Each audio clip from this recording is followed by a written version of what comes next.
नमस्कार, स्वागत है आपका समाचार प्लस में और मैं हूं आपके साथ दीपक व्यास। राजस्थान हाईकोर्ट को 3 नए जज मिले हैं। जस्टिस अरुण मोगा, जस्टिस अवनीश झिंगन और जस्टिस एम लक्ष्मण का राजस्थान हाईकोर्ट में तबादला किया गया है। 1 नवंबर को सुबह 10 बजे ये तीनों जज शपथ लेंगे। जोधपुर में सीजे की कोर्ट में शपथ ग्रहण का कार्यक्रम होगा। तो राजस्थान हाईकोर्ट को 3 नए जज मिल चुके हैं और जोधपुर सीजे कोर्ट में इनका शपथ ग्रहण समारोह 1 नवंबर को सुबह 10 बजे होने वाला है।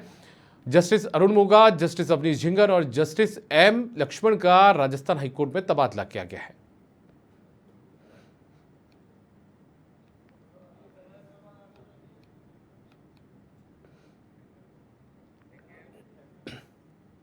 खबर दिल्ली से, जहां पर ईडी ऑफिस से वैभव गहलोत बाहर निकले हैं। करीब 7.5 घंटे तक वैभव गहलोत से पूछताछ की गई। सुबह 11:30 बजे वैभव से पूछताछ शुरू हुई थी। लंच के लिए दोपहर 2 बजे 1 घंटे का समय दिया गया था। 16 नवंबर को फिर से मामले में पूछताछ होगी। ईडी ने पूछताछ के लिए उन्हें नई तारीख दी है।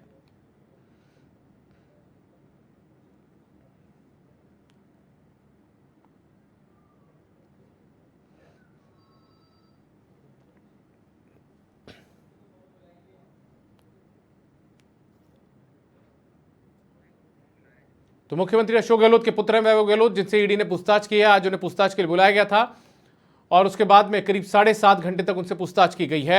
सुबह 11:30 बजे पूछताछ का दौर शुरू हुआ था। दोपहर में 2 बजे 1 घंटे लंच के लिए उन्हें समय दिया गया। उसके बाद में 16 नवंबर को फिर से पूछताछ का जो वक्त है वो तय किया गया है। ईडी ने पूछताछ के लिए अब उन्हें नई तारीख दी है।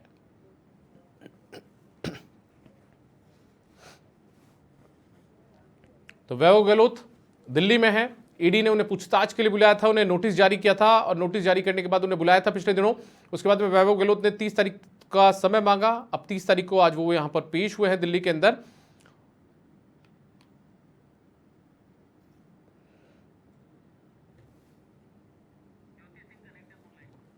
और ज्योति सिंह ज्यादा जानकारी के साथ में जुड़ चुकी हैं हमारे साथ में, उनका रुख करते हैं। ज्योति, क्या कुछ ज्यादा अपडेट आपके पास है? वैभव गहलोत से पूछताछ हो चुकी है? बिल्कुल दीपक, देखिए सीएम अशोक गहलोत के बेटे वैभव गहलोत से पूछताछ पूरी कर ली जा चुकी है। और देखिए 2 दौर की जो पूछताछ थी वो हुई है। सुबह 11:30 बजे से लेकर 2 बजे तक एक दौर की जो पूछताछ थी देखिए वो उनसे की गई। उसके बाद देखिए 3 बजे तक 2 से 3 1 घंटे का लंच उन्हें दिया गया और उसके बाद 3 बजे से लेकर देखिए 8:30 बजे तक उनसे जो है पूछताछ की गई है। यानी कि कुल मिलाकर 7.5 घंटे तक उनसे पूछताछ की गई। लेकिन इस पूछताछ के बावजूद भी उन्हें फिर से जो है ईडी के ऑफिस आना पड़ेगा और एक नई तारीख जो है वैभव गहलोत को दी गई है। वो तारीख है 16 नवंबर। 16 नवंबर को एक बार फिर से वैभव गहलोत को सामने पेश होना होगा। और देखिए एक एक्सक्लूसिव तस्वीर देखिए समाचार प्लस के पास आ रही है, जिसमें वैभव गहलोत का स्टेटमेंट है। और देखिए उस स्टेटमेंट में वैभव गहलोत ने सिग्नेचर के साइड देखिए वो प्रेस नोट जो है वो जारी किया है कि प्रेमा अधिनियम 1998 के तहत जारी जो समन है उसके कम से कम समय में भी देखिए जो मुझे समय दिया गया था उसके बावजूद मैं वहां पर उपस्थित हुआ हूँ, जांच में पूरा सहयोग किया है और जो उठाए गए सभी सवाल है उस पर देखिए मैंने समुचित उत्तर दिया है।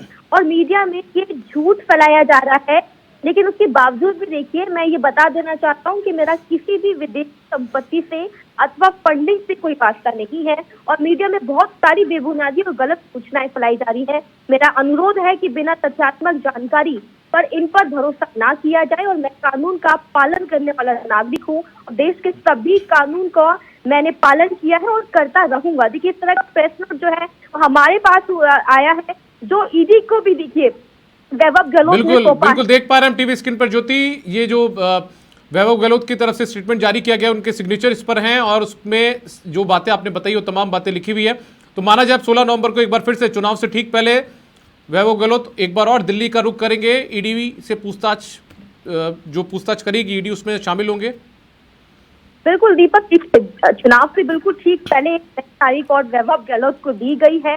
और देखिए उनसे बात करें मनी लॉन्ड्रिंग के संबंध में और जो मॉरिशस लिंक है, जैसे कि ईडी आरोप लगा रही है वैभव गहलोत पर, इससे रिलेटेड तमाम तरीके के देखिए सवाल जो है वैभव गहलोत से पूछे गए हैं। ईडी ने 100 करोड़ रुपए का मॉरिशस बेचने का आरोप लगाया है कंपनी के जरिए। और वहीं देखिए कई तरह के और सवाल है जो ईडी ने वैभव गहलोत से पूछे हैं, लेकिन वैभव गहलोत ने साफ तरीके से नकार दिया है टाइटन से उसका किसी भी तरीके का संबंध नहीं है। और टाइटन होटल्स में देखिए बात करें तो लीगल एडवाइजर भी बह चुके हैं वैभव जो है। देखिए ये तमाम तरीके के सवाल उनसे पूछे गए हैं। फिलहाल देखिए आज वैभव गहलोत ने ईडी के सामने कुछ डॉक्यूमेंट्स की लिस्ट भी उनको सौंप दी है। अब उन डॉक्यूमेंट्स के अकॉर्डिंग आने वाली तारीख पर देखिए उनसे नए सवाल पूछे जाएंगे और माना ये जा रहा है कि ईडी के अब जो सवाल होने वाले हैं वो और भी ज्यादा तीखे होने वाले हैं। दीपक, चलिए ज्योति, बहुत शुक्रिया आपका इस तमाम जानकारी के लिए। तो वैभव गहलोत से पूछताछ हुई है और वो निकल चुके हैं ईडी दफ्तर से। करीब 7.5 घंटे तक पूछताछ की गई और अब 16 नवंबर को एक बार फिर से ईडी ने पूछताछ के लिए उन्हें बुलाया है।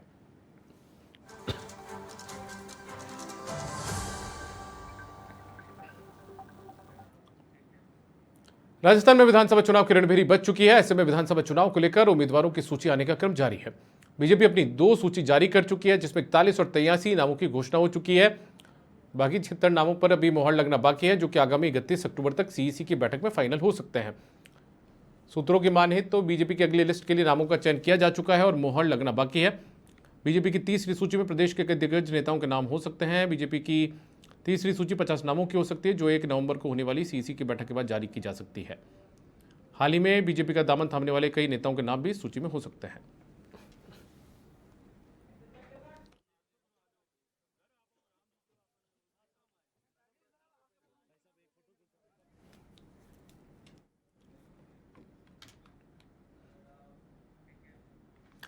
इन दिनों टमाटर के बाद प्याज लाल हैं और कीमतों में बड़ी तेजी देखी जा रही है। सब्जियों में महंगाई ऐसा मुद्दा रहा है कि देश में कई बार इस महंगाई ने सत्ता में परिवर्तन तक किया है और एक बार फिर महंगाई ने कई समीकरण सामने लाकर खड़े कर दिए हैं।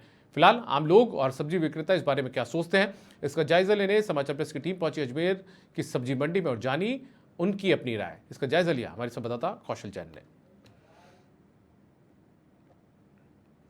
हम जानेंगे यहाँ पर क्या है तरकारी के भाव, हरी सब्जी क्या भाव है और किस तरह से किसमें क्या अंतर आया है। इस वक्त मौजूद है हम सब्जी मंडी के एक होलसेल व्यापारी के पास, जिसके पास आलू और प्याज का थोक का काम है। हम इन्हीं से पूछेंगे क्या रेट चल रही है आज की तारीख में। क्या है रेट प्याज की आज की? प्याज से 60 से 70 रुपए किलो रेट है। वजह क्या मानते हैं? वजह नया माल में लेट है, तो पुराना माल है वो स्टॉक धीरे धीरे खत्म होता जा रहा है और वो सूखता जा रहा है इस वजह से। और आलू की रेट क्या है? आलू 20 रुपए किलो सस्ता ही है। नया आलू जो आएगा वो महंगा आएगा थोड़ा, फिर धीरे धीरे सस्ता हो जाएगा। तो देखिए नए आलू की रेट सस्ती होगी आने के बाद, लेकिन इस बार प्याज ने एक बार फिर सरकारों को हिलाने का काम किया है। तो वो जहाँ सरकारों को तख्ते पलटने में प्याज कामयाब रही, तो लोगों की आंखों में भी आंसू लाने में प्याज ने अपना अहम रोल निभाया है। एक बार फिर प्याज ने अपना रंग दिखाते हुए आसमान की ओर रुख किया है। लगभग सब्जी के दामों के अंदर जहां जानकारी मिली तो लगभग 15 से 20% का उछाल लगभग सभी सब्जियों में आया है। चाहे गोभी हो, चाहे लौकी हो, या चाहे तोरई की बात करें या खीरे की बात करें, तो लगभग सभी सब्जियों के भावों में लगभग 15 से 20% का उछाल देखने को मिला है। सब्जी खरीदने आए हैं, किस तरह का परिवार का बजट प्रभावित होगा? कितनी महंगी हुई है सब्जियाँ? बहुत महंगी हो गई। प्याज 80 रुपये किलो हो गए एकदम ही, 40 के एकदम 40। गरीब लोग क्या खाएंगे? किस तरह से अब अपने इस बजट को संतुलित करेंगे? अब क्या करें, कम ले लेंगे। जहाँ 1 किलो लेने तो वो आधा किलो ले लेंगे और क्या करेंगे। तो भी घर में तो पूरत होगी नहीं। तो देखिए घर में पूर्ति नहीं होगी।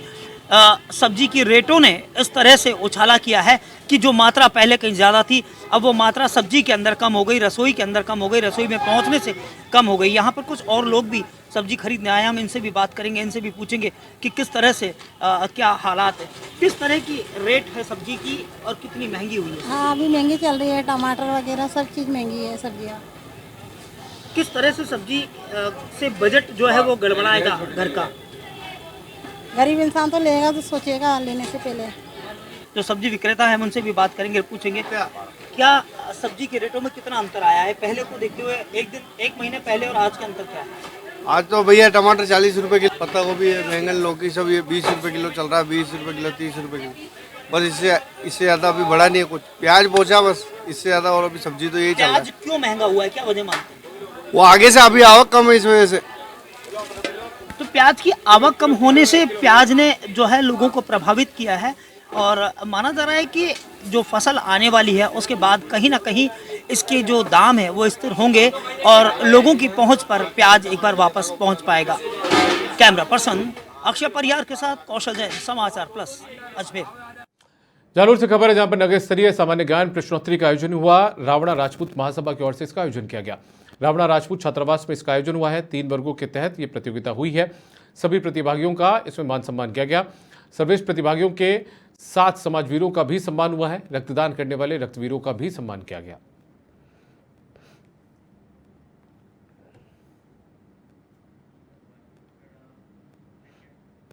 राजसमंद में पुलिस ने फ्लैग मार्च निकाला है। निष्पक्ष और निर्भय होकर मतदान करने का संदेश दिया है। पुलिसकर्मियों ने यह फ्लैग मार्च निकाला। संवेदनशील और अति संवेदनशील इलाकों में यह मार्च निकाला गया है। भयमुक्त मतदान का संदेश देते हुए पुलिसकर्मी नजर आए हैं।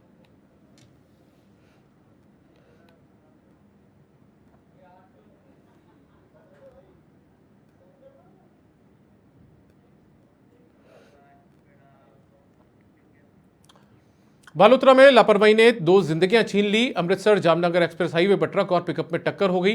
हादसे के बाद ट्रक चालक मौके से फरार हुआ। दुर्घटनाग्रस्त पिकअप में जो पिकअप सवार थे वो फंसे रहे। नजदीक से गुजरे कई वाहन चालक और लोग, लेकिन उन्होंने इसकी सुध भी नहीं ली। दुर्घटनाग्रस्त पिकअप की सुध जब किसी ने नहीं ली तो तड़प तड़प कर पिकअप सवार युवकों ने दम तोड़ दिया। शायद लोगों की मानवता से इनकी जिंदगी बच सकती थी, लेकिन लोगों की इंसानियत खत्म हो गई और इससे 2 जिंदगियां छिन गई।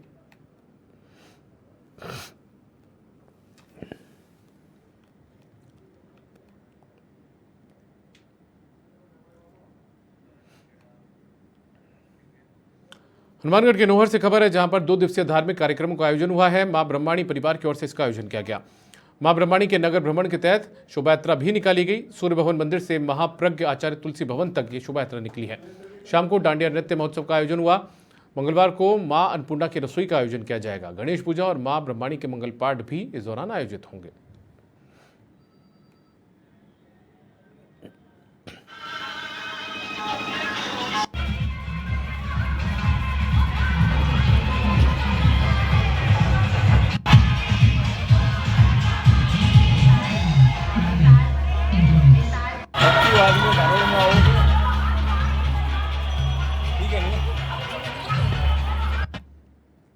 एआईसीसी में राजस्थान को लेकर सीईसी की बैठक जो थी वो खत्म हो चुकी है। मल्लिकार्जुन खड़गे और राहुल गांधी भी बैठक से निकल चुके हैं। गहलोत और सोनिया गांधी पहले ही निकल चुके हैं। अन्य नेता भी बैठक से अब रवाना हुए हैं। करीब 50 सीटों पर प्रत्याशियों के नामों पर सहमति यहां पर बनी है। अन्य सीटों पर भी सहमति बनाने के प्रयास जारी हैं। एक बार फिर से सीईसी की बैठक हो सकती है। फिलहाल दिल्ली में ही सीएम गहलोत रुके हुए हैं।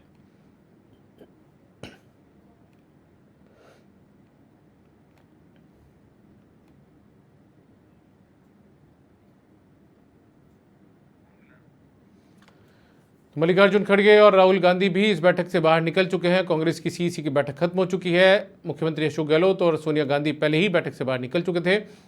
अन्य नेता भी बैठक के बाद में रवाना हो चुके हैं। करीब 50 सीटों पर प्रत्याशियों के नामों पर यहां पर सहमति बनाई गई है। अन्य सीटों पर भी सहमति बनाने के प्रयास जारी है। संभावना यह भी है कि एक बार फिर से सीईसी की बैठक हो सकती है। फिलहाल दिल्ली में ही मुख्यमंत्री गहलोत भी रुके हुए हैं।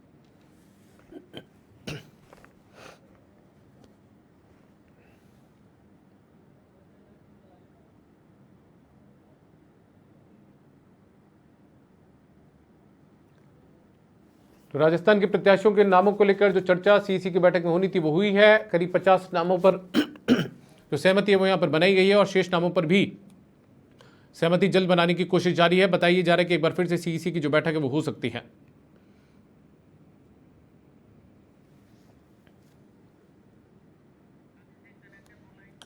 ज्योति हमारी संवाददाता ज्यादा जानकारी के साथ में जुड़ चुके हैं दिल्ली से, उनका रुख करते हैं। ज्योति, सीईसी की बैठक हो गई है, लगभग कितनी सीटों पर यहां पर सहमति बन पाई है? क्योंकि लगभग 105 सीटें ऐसी है जहां पर कांग्रेस को प्रत्याशियों की घोषणा करनी है।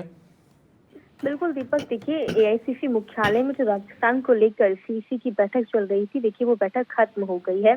देखिए इस बैठक के बाद माना ये जा रहा है कि या तो एक और स्क्रीनिंग कमेटी की बैठक हो सकती है या फिर एक और सीईसी की मीटिंग, एक छोटी सीईसी की मीटिंग जो है वो हो सकती है। अब देखिए आज की सीईसी की मीटिंग में बात करें तो देखिए करीब 65 से 70 नामों पर जो है देखिए चर्चा की गई है और सहमति बना ली गई है। वहीं देखिए 30 ऐसी सीटें हैं जहां पर विरोध देखा जा रहा है, उन सीटों को होल्ड पे रखा गया है। और देखिए करीब 11 सीटें ऐसी हैं जिन पर रिव्यू किया जा रहा है। और वहीं देखिए इसमें से जयपुर और जोधपुर सीकर जिले की भी जो सीट है इनको भी अभी पेंडिंग उसमें रखा गया है और कई सीटें ऐसी है जिन पर एक बार फिर से पुनः विचार किया जाएगा। तो कुल मिलाकर देखिए आज की इस बैठक में बात करें तो 70 से ज्यादा सीटों पर जो है देखिए सहमति बन गई है। यानी कि अब जो चौथी लिस्ट आएगी वो लिस्ट जो होगी वो करीब 70 उम्मीदवारों की लिस्ट जारी की जा सकती है कांग्रेस की तरफ से। और बाकी हुई बची जो सीटें हैं जिन्हें होल्ड पर रखा गया है 29 से 30 ऐसी सीटें बताई जा रही हैं जिन पर एक बार फिर से चर्चा होगी और उसके बाद ही पांचवी जो लिस्ट होगी कांग्रेस की उस लिस्ट में इनके नाम जो है शामिल हो सकते हैं। और दीपक जो पांचवी लिस्ट है वो बिल्कुल एंड मोमेंट पे ही जारी होगी, यानी कि 6 तारीख आखिरी लास्ट डेट है नामांकन की और 4 या 5 तारीख को ही ये पांचवी लिस्ट जारी हो सकती है। लेकिन चौथी लिस्ट की बात करें तो देखिए चौथी लिस्ट आज रात को या फिर कल शाम तक कभी भी लिस्ट जो है वो जारी की जा सकती है कांग्रेस की तरफ से। दीपक ज्योति, लगभग कितने नामों की लिस्ट होगी, क्या उम्मीद? क्योंकि पिछली बार आपने बताया था बहुत छोटी लिस्ट होगी और वाकई में 30 लिस्ट बहुत छोटी भी आई थी।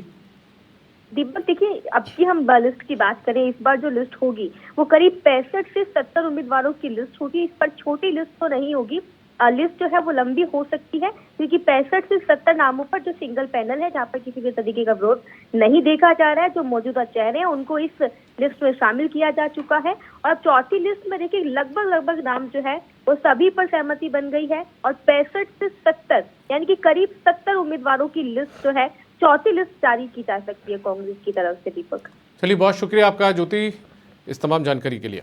तो ज्योति सिंह हमारी संवाददाता दिल्ली से जुड़ी हुई हैं जो बता रही थी लगभग 65 से 70 उम्मीदवारों की चौथी लिस्ट कांग्रेस जारी कर सकती है और ये लिस्ट कभी भी जारी हो सकती है। आज सीईसी की बैठक में इस पर मंथन किया गया है और जो पांचवी लिस्ट कांग्रेस जारी करेगी वो बताया जा रहा है कि ऐन मौके पर, यानी कि जब नामांकन दाखिल करने का आखिरी दौर होगा उस दौरान जारी की जाएगी, यानी कि लगभग 6 तारीख से ठीक पहले।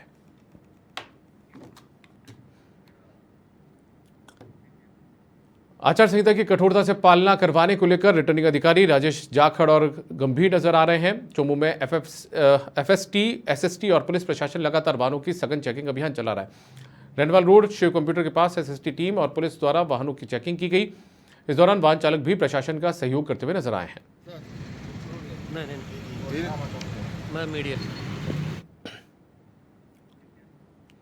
ब्यावर में विधानसभा चुनाव 2023 के लिए सोमवार से नामांकन प्रक्रिया शुरू हुई।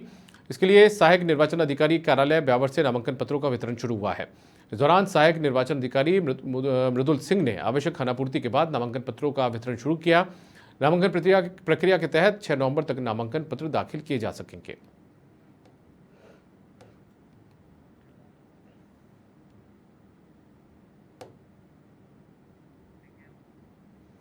चूरू जिले के भानीपुरा थाना अंतर्गत रोही रोलासर में एक व्यक्ति की हत्या मामले में मृत पिता ने सोमवार को एसपी प्रवीण कुमार के समक्ष गुहार लगाई है। पुत्र की हत्या उसके ससुराल वालों ने अन्य लोगों के साथ मिलकर 5 अक्टूबर 2023 को कर दी, यह आरोप लगाया गया है।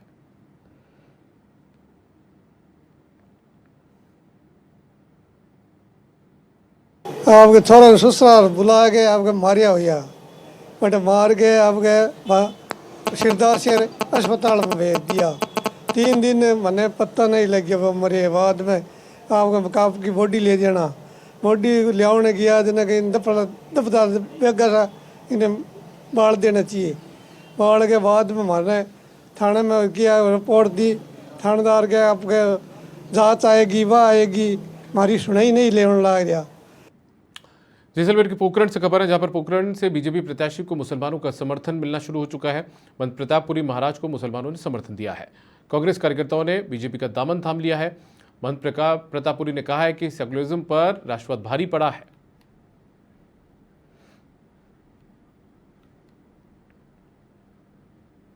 सेकुलरवाद पर राष्ट्रवाद भारी पड़ा है और राष्ट्रवाद की आवश्यकता वो आज का प्रमाण है। और मुझे बहुत प्रसन्नता है कि वो पोखरण में शुरुआत हुई है। ये पोखरण के नगरी वैसे भी प्रसिद्ध है क्योंकि यहाँ जब परमाणु विस्फोट हुआ तब भी विश्व में इसकी पूरी चर्चा हुई थी। और आज ये जो राष्ट्रवाद की आवाज़ अल्पसंख्यक ने उठाई है ये भी पूरे विश्व में जाएगी। और राजस्थान के चुनावी रण में सीपीएम पार्टी भी कूद चुकी है। पार्टी ने विधानसभा चुनाव लड़ने का ऐलान कर दिया है। सीपीएम ने आज 17 प्रत्याशियों की सूची जारी की है जिसमें पूर्व विधायक अमराराम ने भाजपा और कांग्रेस पर निशाना भी साधा। दोनों पार्टियों पर जनता की अनदेखी के आरोप लगाए गए हैं।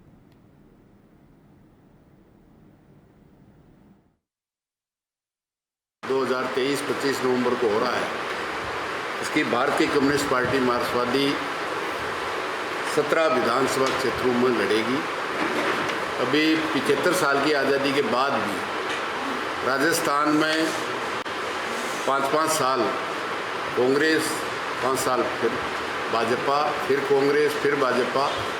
लेकिन अफसोस है कि आज भी राजस्थान के हज़ारों हज़ार गांव, कस्बे, शहर पीने के शुद्ध पानी के लिए तरस रहे। लोगों को सर्दियों में भी टैंकर डलाना पड़ता है। और चित्तौड़गढ़ में सहकारिता मंत्री उदयलाल आंजना ने पीसी की है। उन्होंने प्रेस कॉन्फ्रेंस करते हुए कहा है कि 5 साल के कार्यकाल में बहुत सारे काम यहां पर हुए हैं। सट्टे का काम यहां पर बंद करवा दिया गया है और इस दौरान उन्होंने 5 साल के कार्यकाल की किताब का विमोचन भी किया है।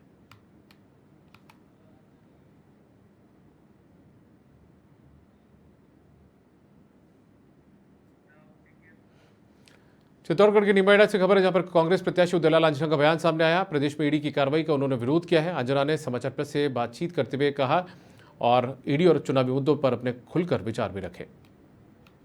चुनावी सरगर्मियां तेज हो चुकी है निम्बाड़ा शहर को लेकर। कहते हैं कि लालू के लाल है, उदयलाल आंजना है, लेकिन इस बार जो है वापस सत्ता में रिपीट आने के लिए जनता भी आतुर है और विधायक भी आतुर है।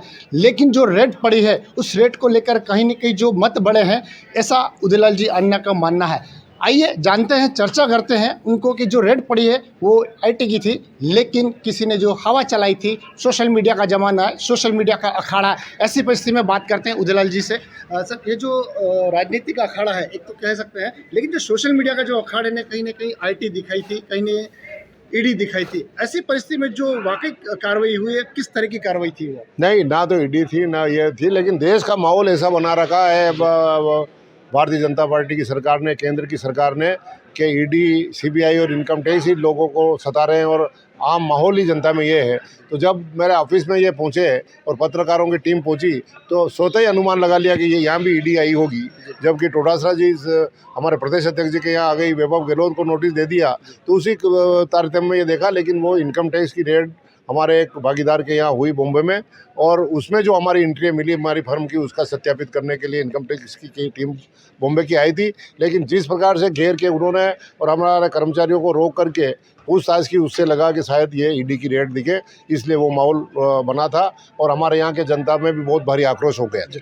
अभी प्रेस वार्ता में कहा है कि अगर वो रेड यहाँ पड़ती तो कहीं ना कहीं मतदाता में भी बढ़ोतरी होती। निसंदेह जनता का मानस अलग टाइप का है। वो जानते हैं कि हमारे नेता को बिना बात के, बिना वजह के कर रहे हैं। और अगर मैंने तो अभी दूसरे चैनल को भी कहा है, आपसे भी कह रहा हूँ, वैभव गहलोत को नोटिस दिया, डोटासरा साहब को वो परेशान कर रहे हैं, ईडी आ रही है, ये क्या कोई देश छोड़ के जा रहे हैं क्या? चुनाव घोषित हो चुका है, इतना व्यस्त कार्यक्रम उनका चल रहा है, उसमें ईडी के मार्फत डराना चाहते हैं। इससे कोई दबने वाला आदमी कोई है नहीं है। निसंदेह अगर उनकी नीति साफ होती तो वो चुनाव के बाद भी आ सकते थे, उनके पासपोर्ट रखवा लेते, बाहर नहीं जाने देते। लेकिन कम से कम ये पीरियड तो छोड़ना था। लेकिन ये आतंकित करके चुनाव जीतना चाहते हैं, इसमें कभी सफल नहीं होंगे। एक बार वो देखने से सीएम साहब कभी आक्रोश होते नहीं है, कुत्ते जैसे शब्द नहीं इस्तेमाल करता, लेकिन इस बार कहीं ना कहीं उनका आक्रोश भर चुका पूरा ईडी की कार्रवाई। तो जिस प्रकार से प्रताड़ित किया जा रहा है बार बार, कभी किस नाम से, कभी किस नाम से ईडी आ रही है, वो आ रही है ना, बेटे के ऊपर ही भेज दी तो आदमी नहीं कहेगा ऐसे शब्द तो क्या गया, तो सही कहा, इसमें क्या बात है जी। आने वाले ऐसी कोई टिस जो आपके 5 साल के कार्यकाल में अधूरी रह गई और इस क्षेत्र की जनता को आप जो देना चाहते थे, लेकिन वो टिस कहीं ना कहीं अधूरी नजर आई? नहीं, कोई अधूरी नजर नहीं। मैंने कहा अपनी पत्रकार वार्ता में कि जो मैंने वादे किए वो तो पूरी कर दें, और ऐसा कोई वादा छूट गया हो जो आप बतावें तो किसी ने भी कोई मुद्दा मेरे को नहीं बताया। इसलिए मैंने जितने वादे किए थे, जितना काम किया था, वो सब कर देंगे। ताकत देंगे तो फिर और प्लान है काफ़ी, उसके अनुसार काम करेंगे। एक और आखिरी सवाल है मेरा, चित्तौड़ में घमासान चल रहा है पार्टी को लेकर। राजनीति है, राजनीति में तो घमासान चलता रहता है, लेकिन पार्टी अच्छा निर्णय करेगी। नरपत सिंह राजवी आपके परम मित्र हैं? बिल्कुल है, परम मित्र। 93 से हम साथ विधायक हैं। 93 में वो भी पहली बार बने थे और मैं भी पहली बार विधायक बना हूं, तो जब से परम मित्र। इस बार क्या नजरिया देख रहे हैं आप? अब यार उनकी पार्टी का उन्हीं को पूछ लेना। देखिए, खुले शब्दों में कह दिया कि उनकी पार्टी के हैं वही जाना। लेकिन फिलहाल जो भी हो, वर्तमान राजनीति को लेकर अभी जो चर्चा हुई है, उदयलाल आंजना से हमने चर्चा करी है। अब देखने वाली ये बात होगी, आने वाली जो समय है, हमें सूत्रों से भी पता चला है कि 2 तारीख या 6 तारीख को उदयलाल जी आंजना अपना नामांकन दाखिल कर सकते हैं। कैमरा पर्सन राकेश पाड़े और अशोक टेलर के साथ में घनश्याम लोहार, समाचार प्लस, राजस्थान, चित्तौड़। टोंक से खबर है, जहां पर बीजेपी कार्यालय पर रमेश विधुड़ी ने प्रेस वार्ता की है। विधुड़ी ने कांग्रेस पर परिवारवाद का आरोप लगाया है। कहा है कि टोंक सीट पर बीजेपी जल्द प्रत्याशी की घोषणा करेगी। चारों विधानसभा सीट जीतने का उन्होंने दावा किया है।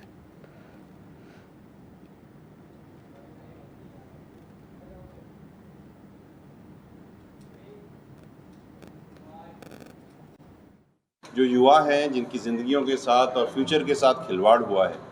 देवली उनियारा में जो हालात हैं वो किसी से छुपे हुए नहीं हैं।